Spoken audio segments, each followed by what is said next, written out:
Welcome back, everybody, to another Real Talk session with me, Emma G. Obviously, you can tell that I've either had way too many burpees in my life today, or I'm super, amazingly pumped to be talking to two outstanding gentlemen from two completely different areas of my life and the world.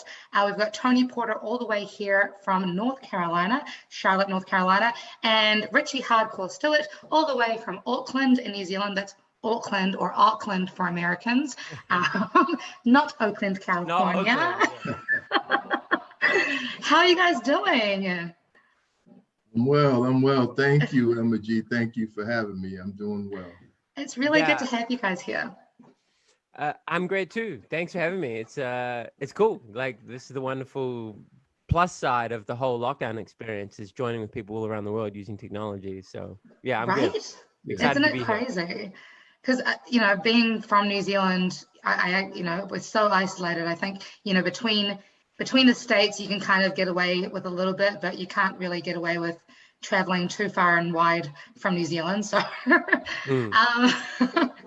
it's cool. Sorry, my computer's malfunctioning here.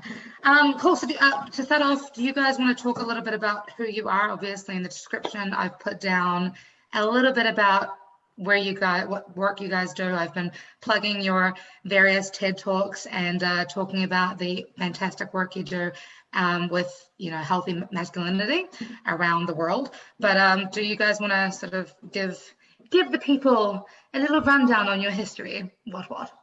After you, Tony. You paved the way. All right. Well, I'm Tony Porter. I'm with an organization named The Call to Men. We're a national and international organization, primarily based out of New York City. We have staff all over the country, and I live in Charlotte, North Carolina.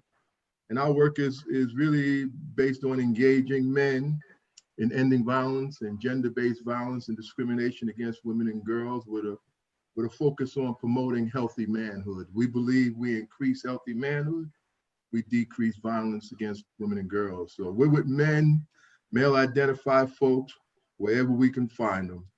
That's where you'll find us. We don't focus much on men who would be identified as the problem. It's more about men being the solution. The majority of men are not violent, but the majority of men are silent to the violence, and we put our attention on them. So that's pretty much what we do every day. Awesome. Yeah, I do similar work, but for a range of different organizations. So I work for the Ministry of Social Development here in New Zealand and help them develop different projects around reaching men and shifting ideas around manhood and masculinity. And I work for White Ribbon. White Ribbon started in Canada after the Montreal massacre, and men came together to realize that violence against women, as Tony said, is a male problem, and we need to take ownership of that. Like you said, most men aren't violent, but our silence and the culture that we all are part of creating and shaping and sharing leads to violence. So yeah, I do that. Speak in schools, speak in prisons, speak in universities, speak anywhere where someone wants to listen to me, basically. And alongside talking about healthy masculinity, there are conversations around alcohol and drug use or pornography and mental health. But I think it all, as I've been in the work longer and longer, does come back to those root ideas around manhood. I realize that I've given you guys like a synopsis of the conversation points that I want to cover during this conversation. However, you both have such rich histories in your journeys and in your work that I kind of want to sort of segue a little bit. But Tony, in your TED Talk when did you do that TED Talk? That TED Talk's kind of old now. I did that TED Talk in 2010. Okay, so just a casual decade. Yeah. Still pretty popular. I guess I was just a little ahead of the curve at the time, so that served it well. But yeah, 2010. Right, and you spoke. One of the things that really struck out to me. I mean, obviously, the points in your TED Talk were, you covered some really in-depth, vulnerable stuff. But one of the things you talked about was your first experience, I guess, with realizing that you were not necessarily part of the problem, but you were keeping silent when it came to being part of the problem, specifically around a mentally ill young lady and how she was being taken advantage of. Is that kind of the point of your history that you realized, hey, if not me, then who? Yeah, actually, and she wasn't being taken advantage. She was being raped. So I just want to put it out there. And I remained silent to what was happening. And in my mind, I was a boy at the time. I was 12. And in my mind, the most important thing was that I was not participating. Right. And that as long as I wasn't participating, I had no responsibility. I wasn't doing anything wrong. And I didn't even feel like I had the courage at the time to challenge these guys. And I felt that if I challenged them, they would question my manhood anyway. So for me, the most important thing was not to participate. But that was not really, I think that said a little bit about, just a little bit about what lines I wouldn't cross, but it wasn't really what prompted me to do this work, to be a part of this effort. Even like 5-6 years later, you know, I would stop them from assaulting her, but I would never really hold them fully accountable. I was a bigger guy, stronger guy, had a lot of, you know, I was respected, and even how I dealt with them later, you know, because they were assaulting her for years. So even the way I dealt with them later was I would stop them, I would take care of her, but I would never really cut them off, you know? I would never, you know, never really deal with them fully in holding them accountable. So even then I was like, I didn't know any of what we're talking about today, and it wasn't widely talked about at all. Healthy manhood, toxic masculinity, it was really no such thing. It was more boys will be boys, and that's all that was the extent of it. So it was things I wasn't participating in, and I can say it could contribute to the path that, you know, led me to where I'm at today, but nothing back then really opened my eyes. It was many, many years later that women, I was doing anti-racism work, and in that space, I was around a lot of women who were doing anti-sexism work, you know, anti-oppression work, and how it intersects, as Richie was talking about, how it comes together, brings folks together into similar spaces. And by virtue of that, I was spending time around a lot of women that were really looking at sexism and male domination. They began to challenge me. You know, you're here doing good anti-racism work, but what about your sexism, man? And it was an eye-opening experience for me. A lot of resistance at first, but they kind of loved me through the process. They seen something in me that I didn't know. They were using me strategically, and I did not know that, but they was building me up for who I am today.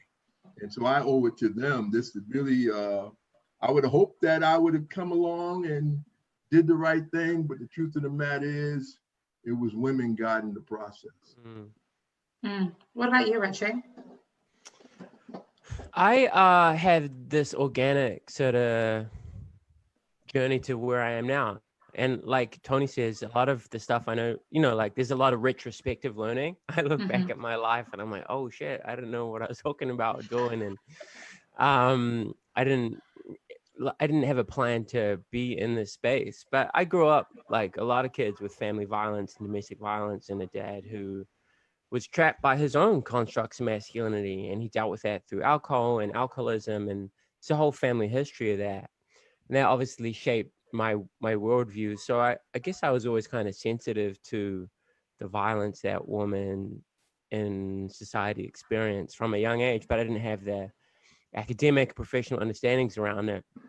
Anyway, I gravitated towards like political music, like hip hop music and hardcore and punk rock music. And within those songs that I grew up singing along to was a lot of ideas around feminism and sexism. And I really started reflecting on my consumption of things like pornography. Like I went to an all boys sort of tough high school, and no one ever like pointed out that there was a problem with porn and the messages that we consume in porn. And we're all listening to like NWA and Eazy-E and all these sorts of like really misogynistic messages when you stop and think about it. But we didn't stop and think about it. Like we just wanted to be down, and that was cool, and it made us feel tough. And so as I got older, I started having this real cognitive dissonance between like what I was slowly learning about how to make the world a better place when it came to I guess gender equity and creating a more equitable world for women and girls, and my own consumption of pornography, and I guess how that shaped me, like, so I've been on this slow process of progression through unlearning, like unlearning all the things that were indoctrinated into me as a boy and a young man, and replacing that with new understandings, And I've just really as I learned something, I did like independent radio over here in New Zealand for a long time, and there were message boards before there was social media, and as I would learn stuff as this excitable kind of idealistic dude, I just put it out there, and then different people, different organizations would invite me, and it was interesting hearing what Tony just said, because I'm the same. Like I had some older woman in the space reach out and really be like, guide me into where I am now. I was woman nominated me to be an ambassador for White Ribbon, and then now I'm on the board here in New Zealand. And it was a woman that I work with at Rape Prevention Education, which is an education provider around stopping sexual violence here in Auckland, invited me to be on the board there. And they really guided me and shaped me, because when I started doing this, there weren't a lot of men speaking about these sorts of things. And I was a lot younger then, and there weren't a lot of young men doing it. And so like Tony said, they strategically used me. And I'm grateful for that, because all those ideas and experiences have made me a better person, and given me understandings of the world that I'm grateful for. And it's been a personal and professional journey, which is at the same time. And so as I've grown professionally, I've grown personally, and I've become a better person through the journey. So both of you have like thrown out some, I think, buzzwords, as we call, I don't know, as they can be referred to, like talking about feminism, talking about rape culture, talking about, just these broad terms that I think can be very divisive for communities. And I know for myself, being the feminist that I am and writing the subject material for my songs that I do, that we get tainted a lot, I think, with a paintbrush of feminism being this anti-men, like down with the patriarchy, up with the feminine values, what is it, the future is women or whatever. And these ideas can get so twisted. How does that affect your works in the advocacy that you do, and how do you balance? How do I put this? How do you balance still acknowledging that you're safe to approach whether you're male or female, even though a lot of men, I'm assuming, could be threatened by the work that you're doing? Does that make sense? Yeah. I'll just let Tony, do you always want to speak first? I'm gonna don't try that. Go ahead. I'm gonna You're like the matua.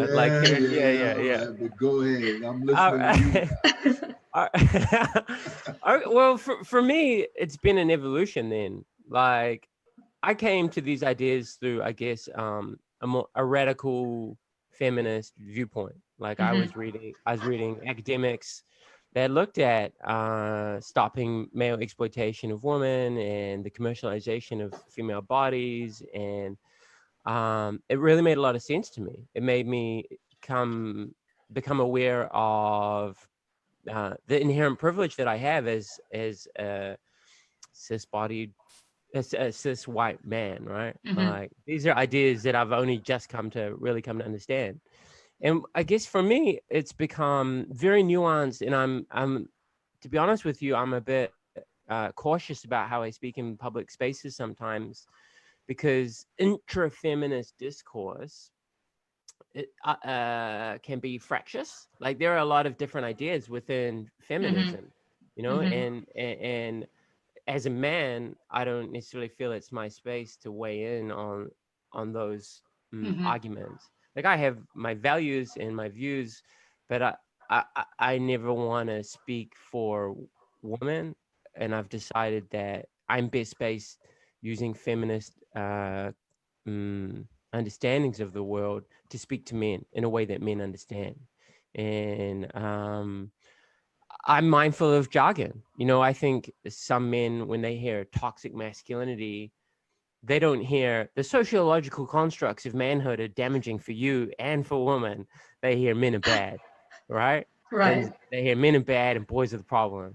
So I try hard to be mindful of the audience that I'm talking to, and even rape culture. You know, like rape culture is a clear and present threat to women and girls. You know, like violence against women and girls is one of like a leading public health problem. But again, when you say rape culture, a lot of people think, well, no one thinks rape's okay. They're not aware that it is the normalization of the dehumanization of women, the objectification of women, the rape jokes, the victim blaming, the not believing victims, and the coming together of these things that creates a culture from which so much sexual violence emerges. You know, so I'm mindful of how I use terminology and when I use terminology, and I try really hard to not let the perfect be the enemy of the good. Like my job, I believe, is to help men come and meet us, right? And I think often on online spaces in particular, when we express ideas, they can be conflictual. And I'm trying my best to temper my idealism and my anger sometimes, and not to talk with people, not at them. And that's been a journey. Do you know what I mean? So, yeah. For sure. You know, Certainly you look like you're taking notes. yeah, I was writing down some of the stuff I was hearing Richie say that's just like really on point, you know, and I was thinking about it as it relates to my journey. And when you were mentioning, Emma G, about buzzwords, you know, when I first started doing this work 25 years or so ago, you know, it's very difficult to get men into the spaces. You know, be the same 3-4 dudes and you know, a room full of women, you know, and we had to figure out how to get men into spaces, and that's where we at A Call to Men came up with the idea to begin to talking about promoting healthy manhood, instead of always going into spaces saying ending domestic and sexual violence, to go in saying promoting healthy manhood. Now, we knew that promoting healthy manhood was, in essence, ending domestic and sexual violence. But what was going to open the door and bring a group of men in? You know, what was the language you're going to use? But it was always, you know, with the trainers that work with us, I talk a lot about the art versus the science of how to be with men, how to meet men where they're at, how to love men through the process and hold them accountable at the same time. Most people do one or the other, which is collude with men's behavior and hang out there, or, you know, just blast men, you know, right off the planet, or hang out there. You know, for us, it's an art versus science. How to be loving to men, and have a very accountable experience in of itself. You know, like when you mentioned rape culture, the truth of the matter is, male-dominating society in of itself is rape culture. Period. But men are not going to understand that when you say that to them, again, meeting men where they're at, manhood itself is rape culture. Just the way we've been taught what it means to be a man, rape culture doesn't exist without that. We're taught to have less value in women. We're taught to view women as the property of men, and we're taught to view women as objects, particularly sexual objects. That's rape culture, right? So how do we be with men in a way that we're promoting healthy manhood, teaching them other ways and ideas of what it means to be a man is how you actually, dismantling rape culture when you're dismantling these rigid notions of manhood.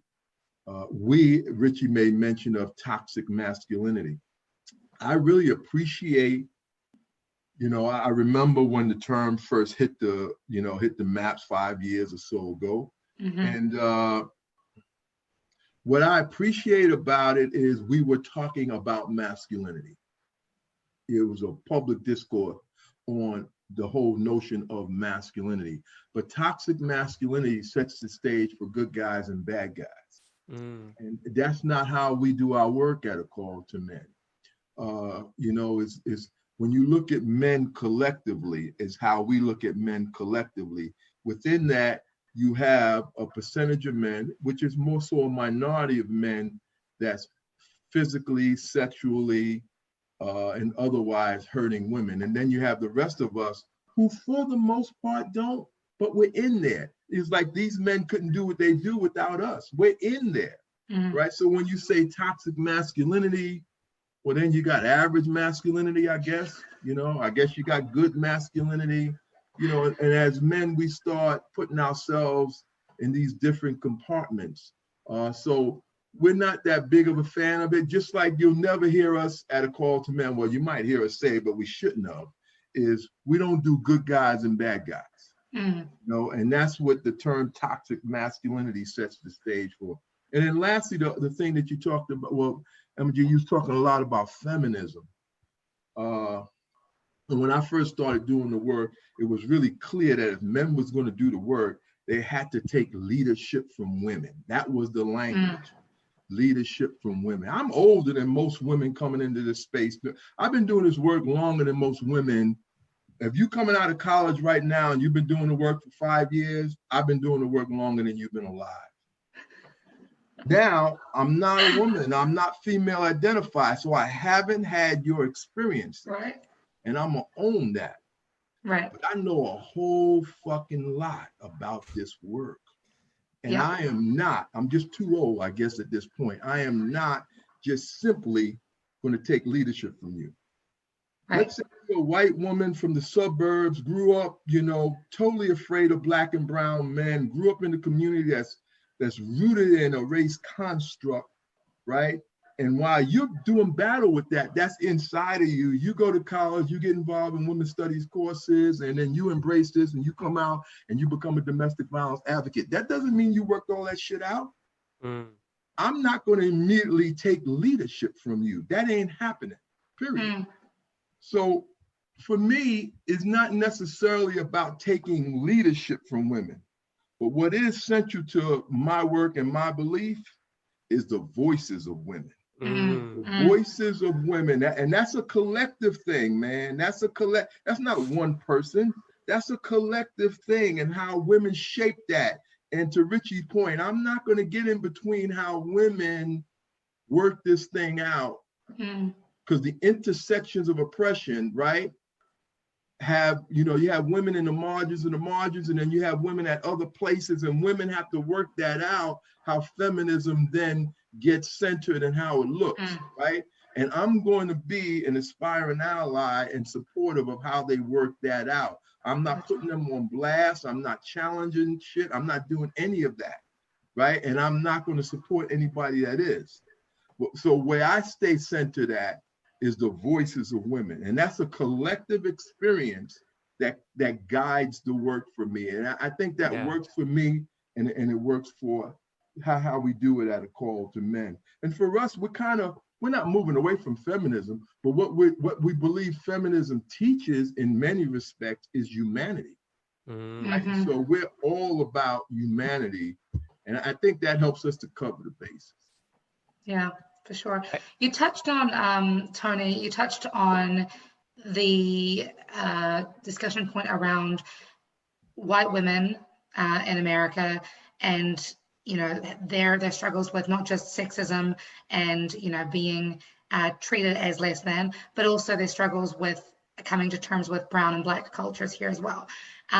Coming from New Zealand as a brown human being from Fiji and Iran and Norway and America, Pennsylvania, it's been really interesting for me to sort of see how women and men interact in Aotearoa in New Zealand compared to how men and women interact here in the States, specifically around how white women are treated, how brown people are treated, how black people are treated, women are treated, and the differences and similarities between New Zealand culture. Have you, either of you, had many experiences with, like, where you've been super culturally kind of slapped in the face a little bit with how to approach your work, depending on which cultures you're working around? And are the issues still like similar, or are they, you know, do you just have to treat them, you know, rather independently? You want to go, Richie? You go, brother. So, look, I'm a black man. Wait, you are? That's right, I am. And I started a call to men with Ted Bunch, another black man. Okay. Our staff is predominantly almost about 85% people of color, right? Black and brown people. And we're unapologetic about that, you know, and we do this work through an intersectional lens. And we focus on those in the margins of the margins. And when we think of the margins of the margins, we think of Black trans women whose life expectancy in the United States of America is about 33 years old. And if we focus on them and then work our way out, we believe that everybody benefits. We appreciate some of the groundwork that was laid by, which was, you know, 30, 40, 50 years ago, white feminist perspectives. Feminist perspectives, by and large, were white feminist perspectives. Now, and there was some groundwork that was laid there that still can be embraced today. There was some groundwork that was laid there by women that I know that I love and were central to my development. But what was also key for me was to spend time with Black and brown feminists that really helped me to get it right, to, you know, straighten up some of the stuff that I was learning that was not going to work for all communities. And now throughout my years, I've bumped heads all over the place with different folks sorting that out. You know, that's been a regular part of my experience right up to today, right up to now. If you're doing this work with an intersectional lens, there's no way we don't struggle together. You know, the struggle is real. Even within the movement, we're going to struggle together. And if you're really down with the cause, then, you know, when you're out of line, you're going to deal with being put back in line by your people in the movement, and vice versa. That's part of the deal. And if you're down with the work, you're going to be down with that experience, because that's just the way it is in this country, right? And then, you know, if you look at the last 5, 6, 7 years in this country, everything has been taken to another level in that space, you know? And so those challenges are real, but if you're down with the intersectional lens and understanding what that truly means to the work, then you're going to get together, and then we're going to struggle together. And if we all have a common goal, then it's going to all be good. And if we don't, then you're going to be outed for where you're at. That's kind of where it's at. Cool. Can you like reiterate your question again? What did you say? So talking about like the approaches that your work, that you can take your work when it comes to a cross-cultural perspective. Sure. So, and I say that because being a feminist who grew up in New Zealand with Jacinda Ardern as our current Prime Minister, you know, Helen Clark was Prime Minister when I was growing up and wrote my first song, and my first public performance was really in front of Helen Clark. So to then moving to the American culture of just the whole ideologies around what feminism is and what healthy manhood is compared to toxic masculinity, how that work, how you guys cater your work for different audiences depending on cultural perspectives. Yeah, sure. Well, when I work with the Ministry of Social Development over here, I work alongside some brothers who are Pacifica, they're Samoan or Maori. Mainly, they are from different ethnic backgrounds than I am. Like, and I take their lead, but I guess we don't really change the message to depend. We put like a cultural lens on it, particularly if we're dealing with Māori communities. And I guess it's about one moment. Anybody who is watching this at the moment, Māori are the indigenous people of New Zealand. They speak Te Reo Māori, and if you aren't aware of that, you're more than welcome to message either me or Richie about Māori culture. Please carry on. Sorry. I don't. Maybe to be honest, you can message me. Yeah, maybe you. Yeah. I don't feel adequately equipped to speak to Māori culture, but I have a deep respect and understanding for it. And Māori culture does, like Māori tikanga, Māori customs and traditions do shape the way we work. But it depends on who we're talking. It doesn't. The key messages of what we're putting out don't really change depending on who we're talking to. How we deliver it and who delivers it might, like, I might not always be the right person to go to speak to a particular audience and vice versa. So when I'm working with, we have men here like Vic Tamati, who's one of the first guys to do this work. He's very open about his story. He's Samoan and he grew up with horrific violence, and that led to his perpetration of violence. And I listen to the brother, like I listen to what he has to say, and he listens to what I have to say, and we mutually inform one another, I suppose. And there are a group of men that I work with, and and I guess we just try and develop the right tone depending on who the audience might be. But the key messages when it comes to masculinity and what's healthy and not don't really change in my experience of it. But there are different cultural drivers about how different things are taught to us, I suppose, or reinforced to us. But again, like our conceptions of what are healthy and what aren't healthy still don't shift. Does that make sense? Yeah. Does it make sense to you, Tony? Yeah, it does. But I want to ask you to think deeper. I'm gonna do some studying on the indigenous folks in is it Māori culture? Māori, yep. And these are the indigenous folks of New Zealand. Yes. Right? And right, these are black and brown folk, right? Yes, sir. Right? And so when I think of them, and I don't know them, but when I think of indigenous folks anywhere on this globe, I think of extreme oppression, right? Yep. Being dominated in every way, colonized, the whole nine, right?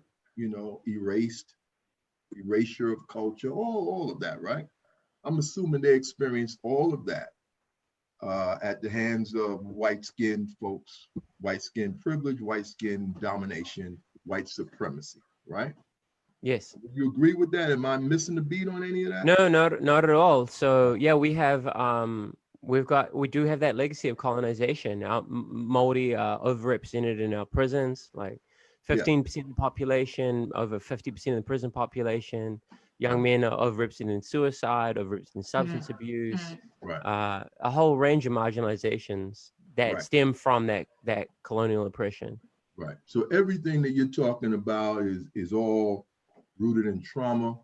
They have experienced tremendous trauma, similar to black and brown men here in the United States. Tremendous trauma, and I would assume if the if it's playing out the same as it plays out here and in many places around the globe, Modi women experience violence at a higher rate than white-skinned women in New Zealand. I would assume that the oppression that they experience is at a greater rate also.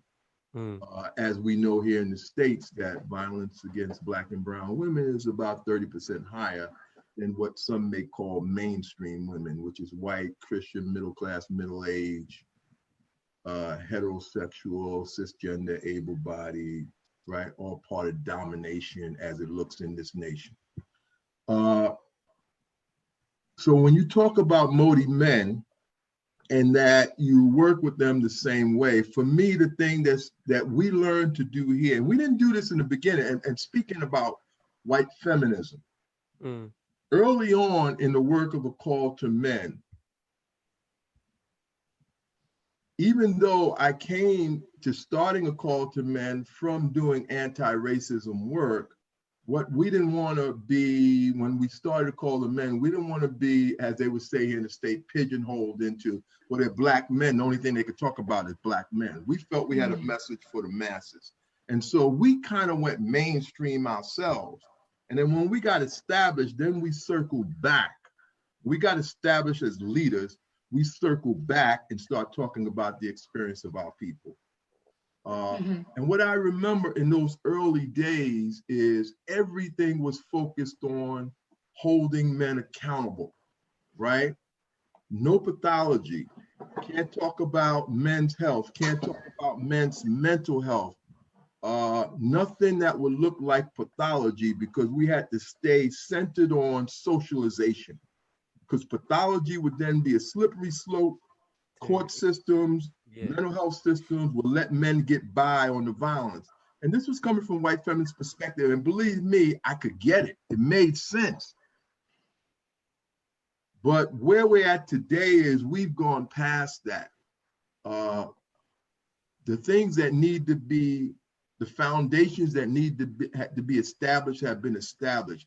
And today we are able and insistent upon and unapologetically speaking about men's trauma, right? Because trauma breeds trauma. People. The same rigid, check it out, Richie, when you allow yourself to think about it, the same rigid notions of manhood that support an epidemic of violence against women and girls is those same notions of manhood that are hurting men too. And when you talk about, you know, policing communities, concentrated poverty, impoverishment, and all that's happening within Black and Brown's communities, men are jacked up.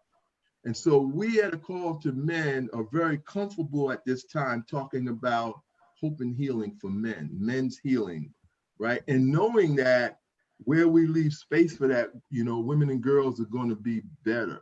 But there was a time when we couldn't talk about that. So when I think about meeting men where they're at, so if I came out to New Zealand and I was hanging out with you and you took me to hang out with the men of the multi-community, I'm going to talk about a race construct.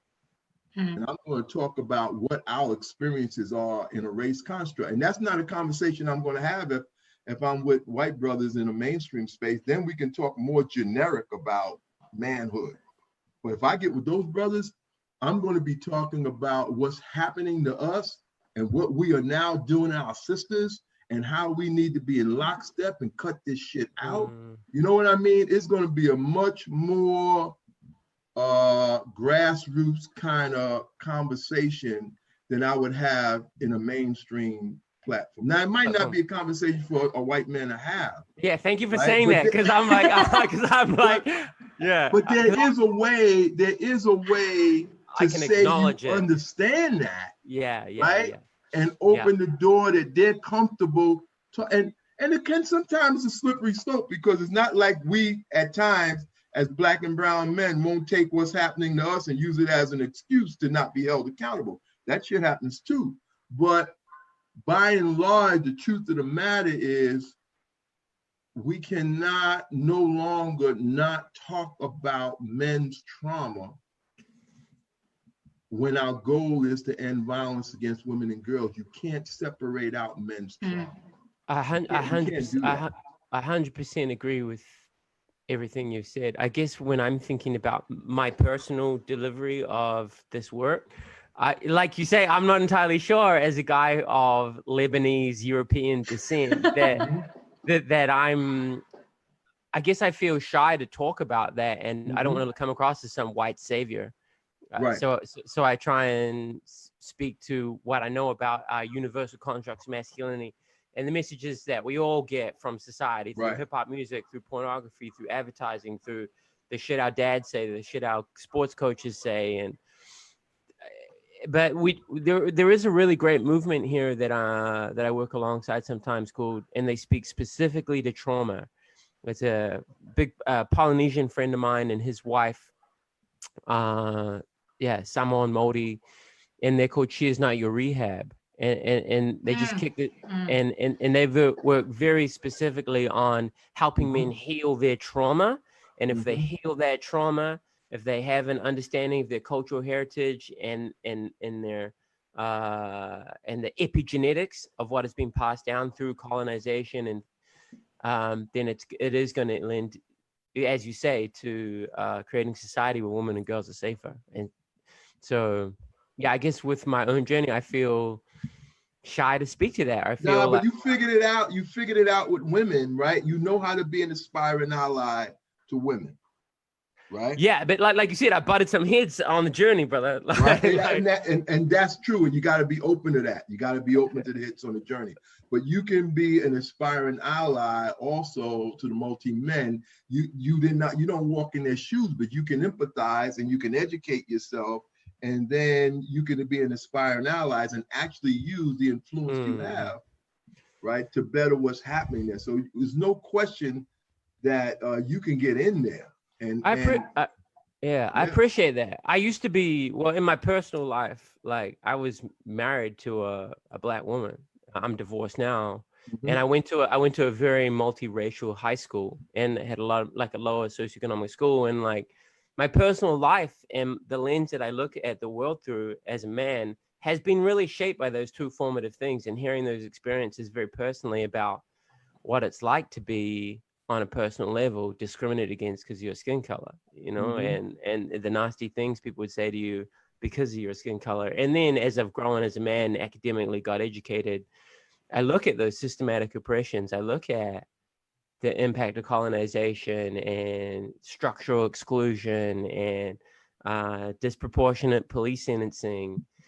Right. But I guess I feel, I guess I'm scared of getting it wrong, to be honest with you. I can't appreciate more how honest you are, because I can have this same conversation with another white dude, and he'll be like hemming and hawing, bouncing all over the fucking place, instead of just simply saying, I'm scared to get it wrong, like you just did. Well, I am, yeah. But I appreciate that, because that's 50% of the battle right there. Just saying I'm scared to get it wrong, not being in denial and challenging the reality of it or the construct, just simply saying, yeah, Tony, what you're saying is real, but I'm scared to get in there. Man, that's a beautiful, beautiful thing and a wonderful place to really start from. And so if I was going to throw something else at you, and it's been thrown at me, and I share with the men that I work with all the time, if I am only going to work with and speak to mainstream men, meaning white men, based on this construct, right? Because the truth of the matter is that there's no absolutes here, but the truth of the matter is white men are going to largely partner with white women, or white women are going to largely partner with white men, right? I don't know the percentages with the multicultural culture, but my assumption is multi-men largely partner with multi-women and vice versa. Now, I'm sure there's, a percentage that don't, but my point is,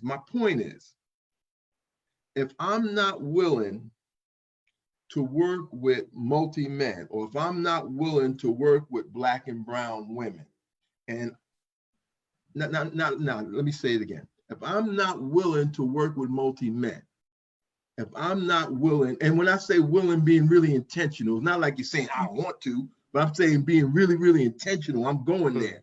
If I'm not willing to do that with Black and brown men, or when I talk to some men here in the States, there's certain communities they ain't touching. Certain communities of men they ain't messing with, right? Well, if you're not and that community of men happens to be within the area they have designated as a responsibility to serve. So you have this area that I think of a community in Michigan, right? You got this area, not Michigan, Minnesota. You got this area to serve, but then there's this refugee community, what was a refugee community, now is a community of Somalian men. Now they're right in your area, but I ain't messing with them.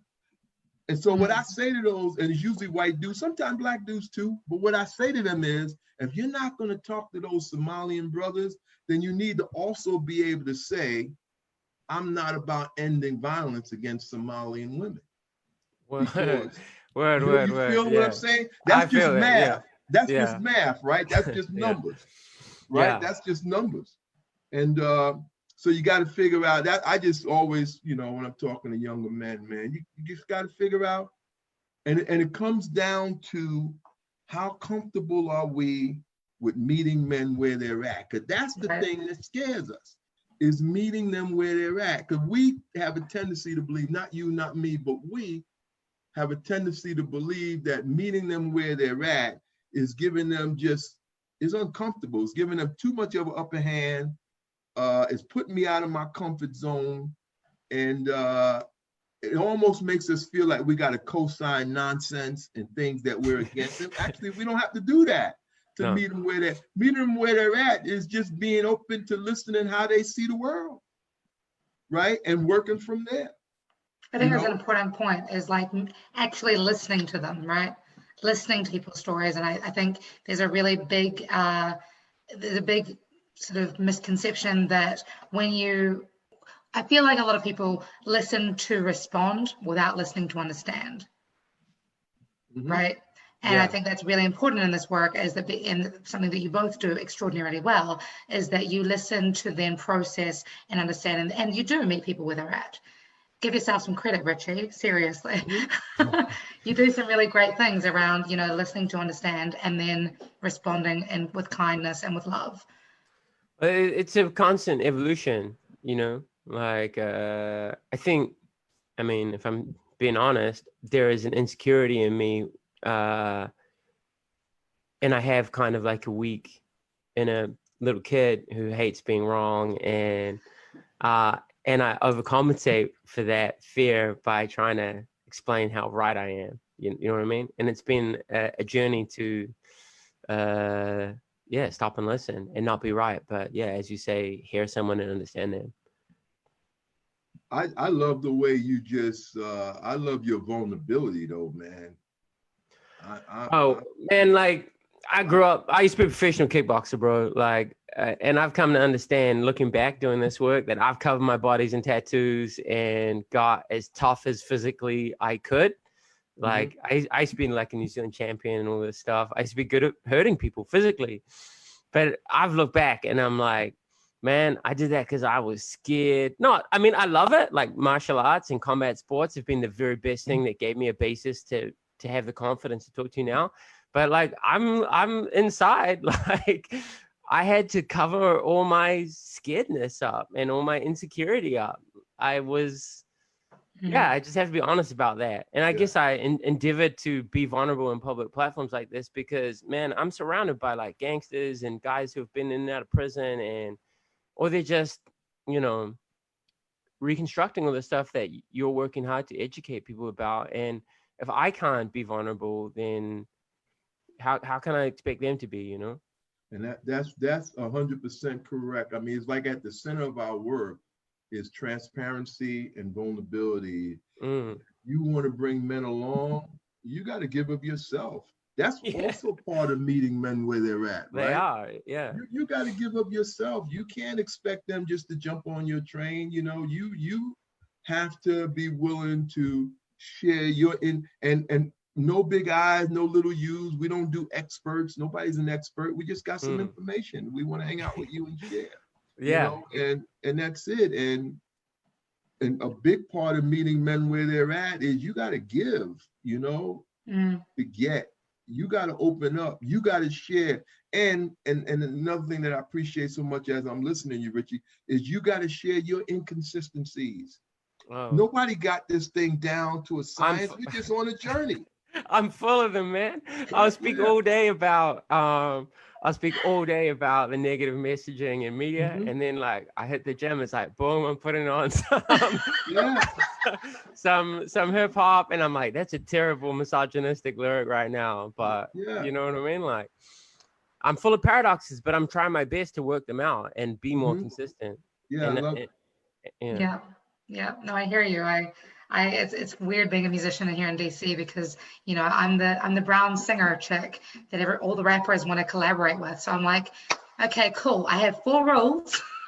1, no misogyny. 2, no N-words. So on and so forth. It's a good fun game.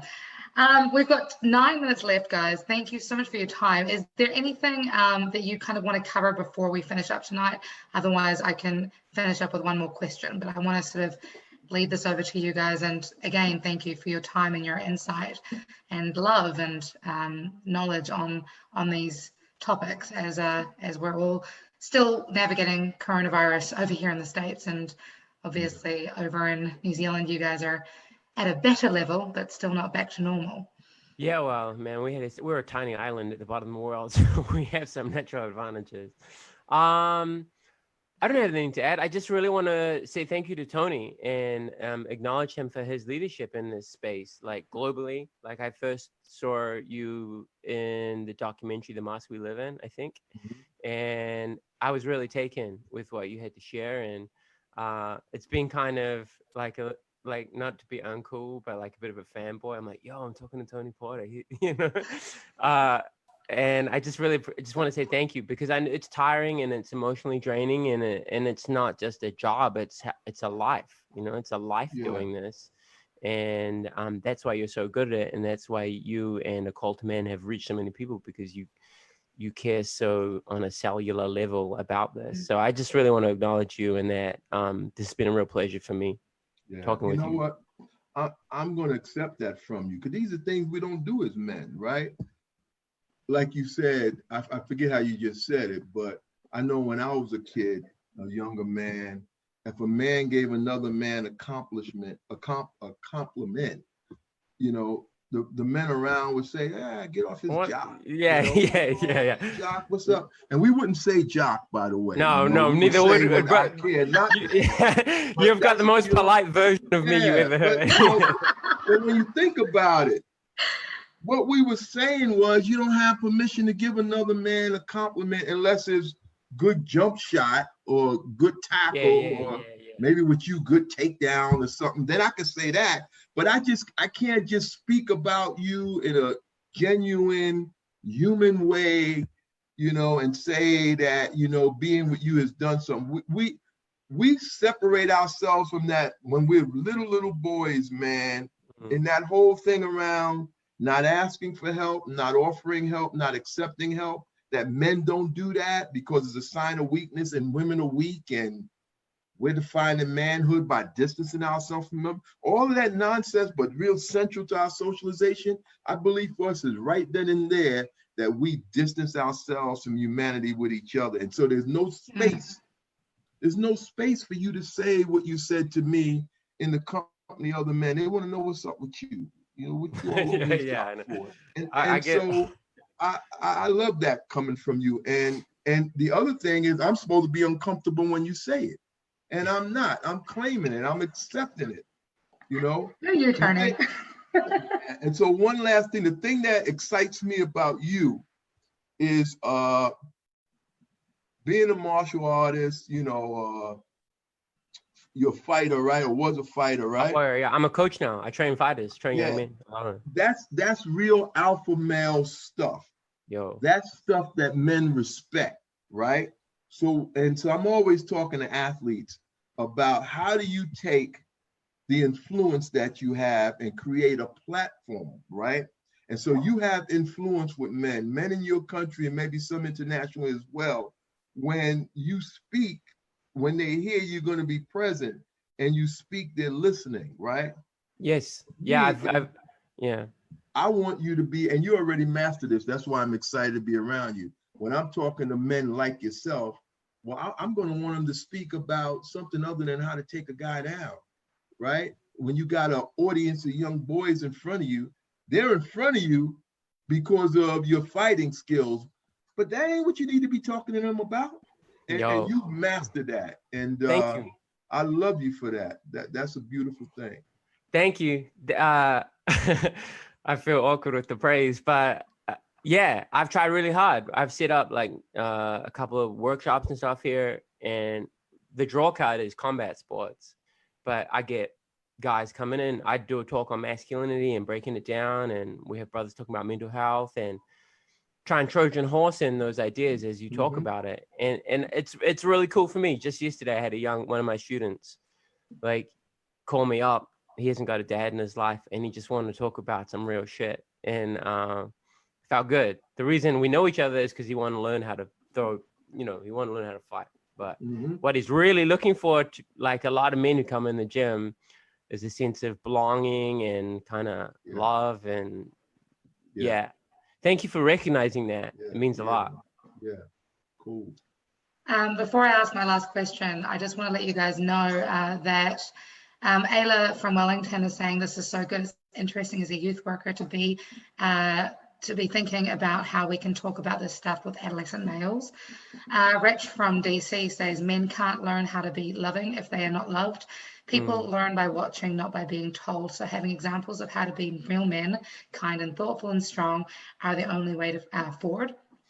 And Tim Marshall from New Zealand says, thanks for sharing, team. Tony, your work has inspired a series of a call to men hui/meetings around Aotearoa, New Zealand, creating spaces for men to hear their stories, to change from Vic Tamati to Richie Hardcore, to begin their own healing journeys, and always love to hear your kōrero, Richie. Tim's the man. Tim's a great man. He does a lot of great work in the space, helping men heal. Like he runs a center out of Auckland. Yeah. Brilliant. Cool. So one really tricky question, I guess, is as we are all navigating coronavirus, what is one small, tiny tidbit of a useful superhero, active superhero-ness that, because y'all know that I'm all about being a superhero. What is one small act that men and women can both implement into their daily lives to combat navigate this journey as we are reestablishing what it means to be equitable? I think I saw a thing the other day that said stay physically distant but socially connected. I think that's important. I think while we have to maintain physical space from one another, a lot of people are lonely. I think maintaining in particular, if we're thinking about masculine men, we're taught not to externalize our feelings and externalize our stress and our anxiety and our anger and our loneliness, and then we explode with violence.